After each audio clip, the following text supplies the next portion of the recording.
Big recruiting weekend on tap for the Texas Longhorns as they're bringing in some official visitors.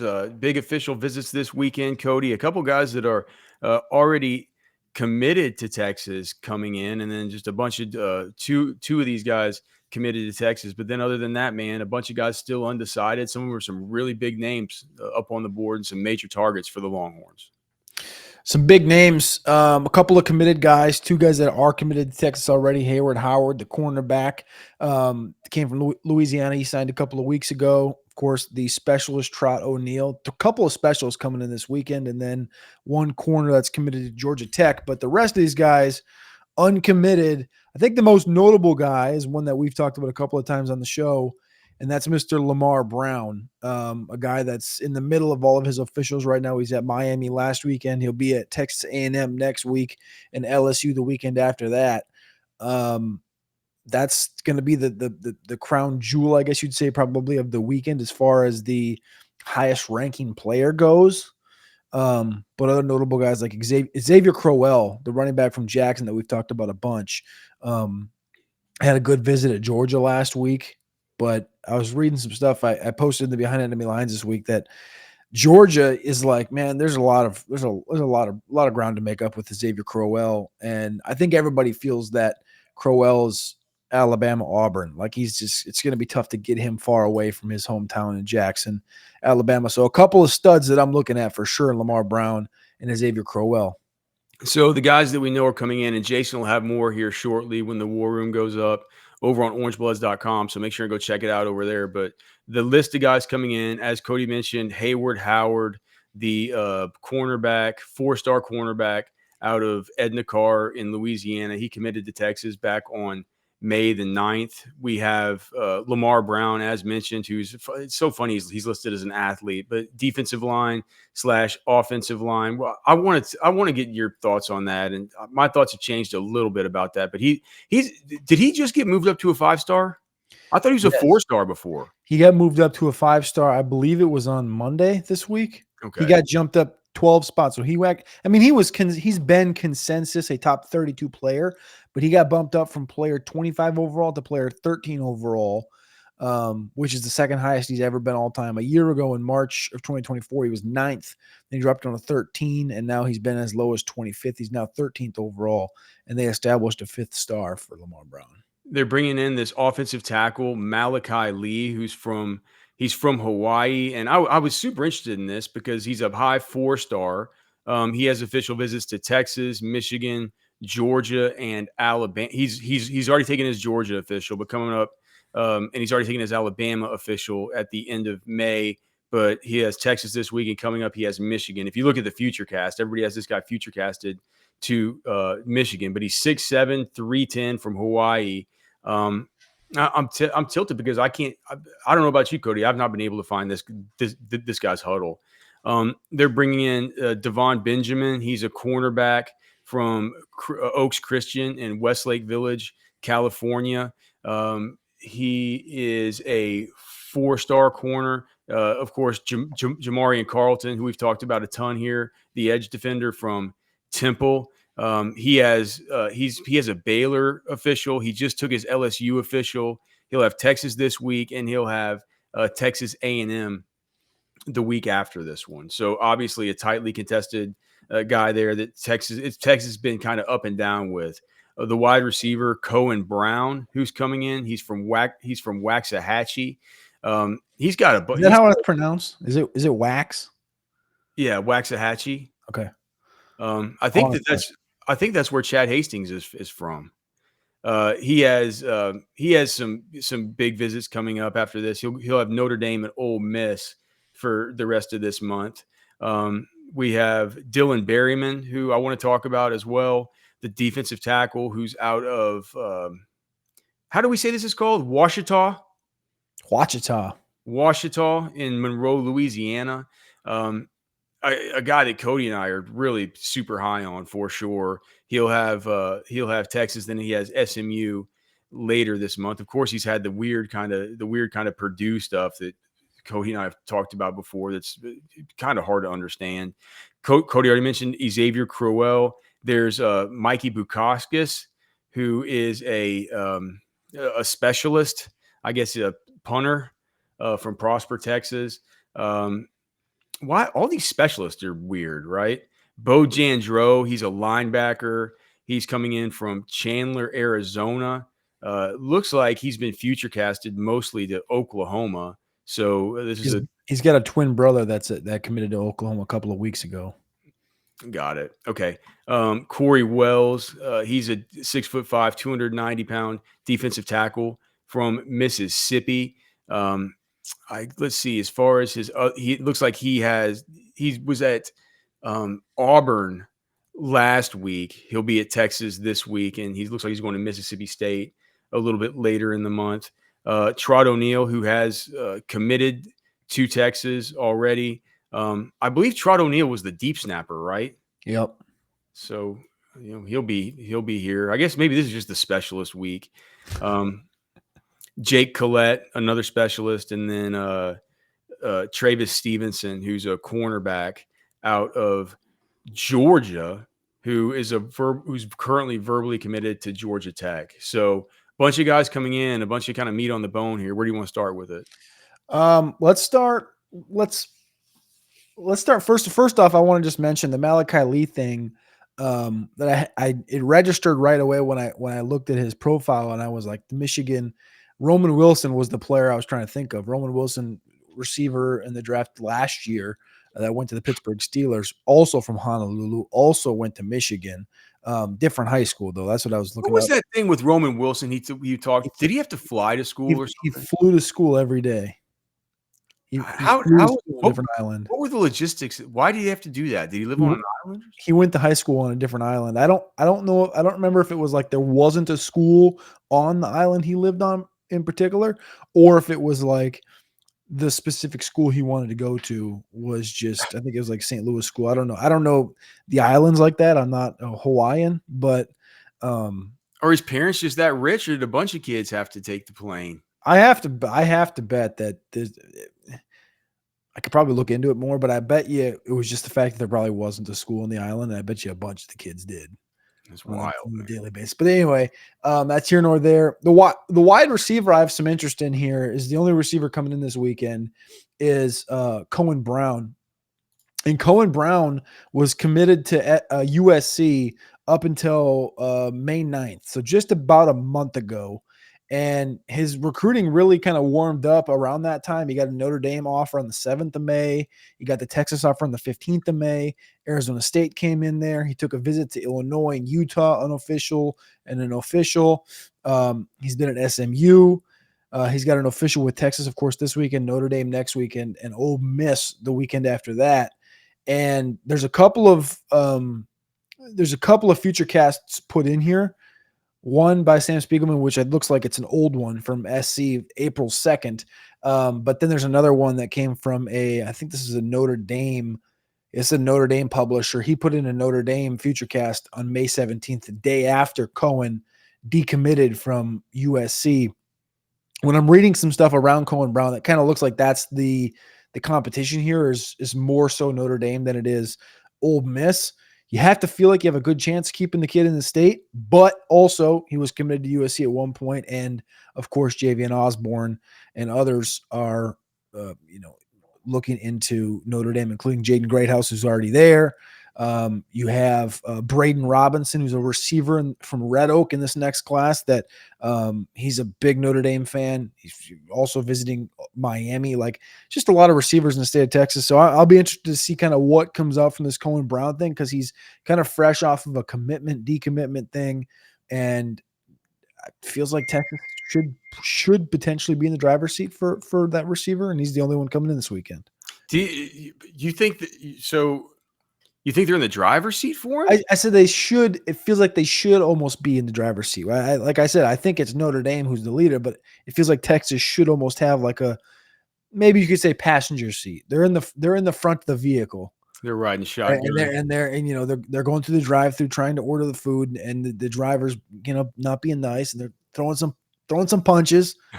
We're here. Like, give me. Let me get in the wheel. Let me see. Let me get behind the wheel. Let me start driving.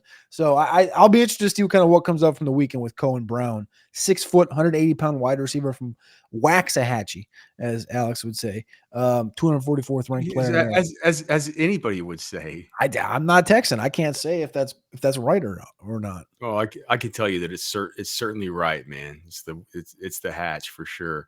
I'm watching Cohen Brown right now. I think I don't know how fast he is. I'm not sure that he plays a lot out of the slot, Cody, but he does run a lot of these vertical routes from the inside where it's like when he's matched up with these nickel corners and these dime linebackers and stuff like that. It's curtains for him. He can move really well. Really, what I like about him is he plays more physical and he plays bigger than 6 foot 180. Flashes late hands, which kind of that Jarvis Landry. Yeah. Flash the late hands when so the corner doesn't even know what's happening before the football is there. Really good body positioning. Good stem work, but a lot of slot stuff. It's just a whole lot of slot stuff, even at the high school level. How fast you say you thought he was? 4.55. Okay. He says he has a logged a 10.69 in the 100 this past would have been this year, junior year. I'm always so bad at translating hundreds to 40s. I think 10.69's probably low 4.5, high 4.4. Yeah, he looks like 10.2. So 10.2, 10.2, 10.17. 10.17 was the Xavier Worthy number, right? Okay, yeah. So 10.2 is what I usually think about whenever it's like you 10.2's blazing. think about a guy that runs like a 4.35 or something, Yeah. right? Yep. So yeah, that's kind of what the eyeballs say is sort of what it says there as far as Cohen Brown and as far as his speed. As far as what my eyeballs tell me whenever I go into specs, they say, oh my gosh, there's more here than I could ever imagine. Texans know for selection and lower prices, it all starts at Specs. No matter what's on the menu, we've got you covered. With all your favorites on tap, you'll bring home the win. Special occasion? Flirt responsibly. Boots on, drinks up. The fun starts here. Shout Specs, low priced, amazing. Here's to you. Shout. Cheers to savings. All right, thanks so much to Specs for being such a great sponsor. Thanks to Poncho Outdoors. Make sure to go check out the Big Daddy sale going on right now for Father's Day. Buy 2 shirts, get 2 T-shirts and or hats, or mix and match a hat and a T-shirt for free. Again, that's at Poncho Outdoors. And, of course, thanks to our great friends at Texas Beef Traders right there on 620 and Loman's Crossing. Go in there, get 10% off the best beef in all of Austin, the best experience in all of Austin. Get to hang out with Darren and the crew over there at Texas Beef Traders. Cody, I wanted to get back to Lamar Brown because, like you said, I think he's probably the biggest name on the board here. And I just, my 2 biggest questions are, okay, Lamar Brown, what kind of moves can Texas make with him? It feels like Alan Clark has really been the one that has been the driving force in that recruitment. And with that being said, he's 292 pounds. He's too big to play edge. So I'm not sure that Alan Clark would be his coach. So I don't necessarily think it's like he wants to come play with the guy, but it feels to me like he wants to play defense regardless, even though I'd love to see him at guard. I feel like as far as the Alan Clark thing goes, like you talked about it a couple weeks ago, man, it's about the relationship, and these players want to hang out with Lee Allen Clark. Like, I think they know, like, we got to get our most connected guy with the stud player. I think that's probably the angle there. I don't know if it's as much like he's going to be in his room, right? Here's the thing. It's like Texas really does need defensive tackles. They need defensive tackles. Well, they got 3 of them coming in. What? They got 3 of them coming in this weekend. 3 big boys. So it's like, but here's the other thing. How real is the Purdue stuff with Dylan Berryman? Man, I don't know. I think we'll learn. Are we finally going to figure this out? Like, what if he comes out of this visit and he doesn't? He comes out of that Purdue visit basically saying that they're his leader and all this like glowing reviews and stuff like that. if he's not coming out of Texas talking about it with the same level of just the same level of enthusiasm and stuff that he talked about Purdue, I'm going to throw my hands up and say, I don't understand what's going on with this kid's recruitment, or what kind of magic fairy dust they sprinkled on him when he was up there in West Lafayette. It's just crazy. So between Berryman, Lamar Brown, and then the third D tackle, Corey Wells, who's from Petal, Mississippi, who was a late add to the official visit weekend. He got offered a couple of months ago. These three D tackles have taken visits the last couple of weeks, and the instant analysis, like for Corey Wells, 6'5" defensive tackle, who we haven't really talked about on a show, but he's 290 pounds, 3-star guy, 46th ranked D tackle in America. He did an Auburn visit just 2 days ago. 4 hours ago, there was a published column up on the Auburn Sports page, and he listed his top three being Texas, Mississippi State, and Auburn. Right, and now that shouldn't be hard to win if you right. So here's where I'm going here. So that's that one. Then you have the Berryman one that we've talked about multiple times. Right, he had Purdue, which you heard the glowing reviews from him for Purdue, Mississippi State. He's got Texas this weekend, and then he's got SMU in a couple of weeks. Shouldn't be that hard to win that. And then you had the Lamar Brown one where it's like, this is warmed up the last couple of weeks, which is weird because you look at those other two guys and you're like, shouldn't have a problem beating out Mississippi State and Purdue. And right. Lamar Brown was at Miami last weekend and he loved Miami. He'll be at A&M next week and LSU the weekend after that. And he feels like maybe he's the one in the best spot right now for Texas. Like they feel, maybe like he's, I don't want to say they're not in the driver's seat for him by any means, but maybe they've what's the word I'm looking for? He's warmed up the most, right? Mm-hmm. If you were to put when Jason does his recruiting board tonight, it's probably going to be the percentage will probably be the highest for Lamar Brown, I would bet, over Dylan Berryman or Corey Wells. But both of those guys, you're competing against Mississippi State, you're competing against Purdue. I'll be interested to see what comes out from the weekend. If all three of these guys are like, man, we love Texas, or if one of them's like, yeah, they're fine. What the answer is going to be at defensive tackle, but it's a big weekend for all three because all three are studs. Corey Wells can play. I hadn't watched his. I'm watching his huddle for the first time right now. He definitely moves with some violent intentions. Heavy hands. Plays a tiny bit high. He plays mostly nose in the huddle highlights, but that first step, he needs to get that first step down a little bit, but he will. That's just something about getting in the chute at the college level. But he needs to come out with a little bit better pad level. It's like, I think this competition that he's playing, he can just Superman stuff. He can stand straight up and take on double teams and just throw them to the side. It's crazy. He's a good looking player. I mean, he looks like a take to me. He has an offer, right? He has an offer. Yeah, he got offered in March. Okay. What are those other offers? I just had him. He's got Miami and stuff. He's got Auburn. Corey Wells.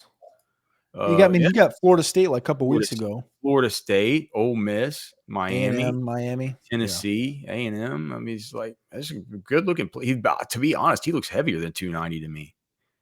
Big kid, tall. Just needs to get his pad level down a little bit. That's a better rep as far as pad level. He really does split defenders really, really well. Or split as a defender, he splits these double teams really, really well. So yeah, that'll be one to keep an eye on. I mean, defensive tackle, is that kind of the name of the weekend for you? And then I guess Carlton is another big deal too, right? As we sort of wrap up here, what's your final takeaway to put a bow on the show? To put a bow on the show, I'll just say, given all of the specialists coming in this weekend, it feels like, specialists don't seem like they should be very hard to win over. So if we get any commitments, it probably feels like it's going to come from that direction. I'll be most interested to see kind of what comes through with these defensive tackles, and I'll lump in Lamar Brown, obviously, with that, Corey Wells, Dylan Berryman, and of course, Lamar Brown. Also, sleeper one here, Jamarian Carlton. That feels like that recruitment's been up, down, sideways, back and forth. A&M feels good about it. Baylor once felt good about it. Texas, there was rumors that they kind of pulled back a little bit. I'll be interested to hear kind of how his visit goes and what Jamarian Carlton, the edge rusher out of Temple, thinks of Texas coming out of his official visit this weekend. Thanks to Texas Beef Traders. Thanks to Specs. Thanks to Poncho Outdoors. Thanks to the great Andy Ludicky at MyPerfectFranchise.net. Thanks to all of you guys for watching. Please like the show, subscribe to the channel. We'll see you all again tomorrow. All right. Love you very much. God bless you. For Cody, I'm Alex. We're done.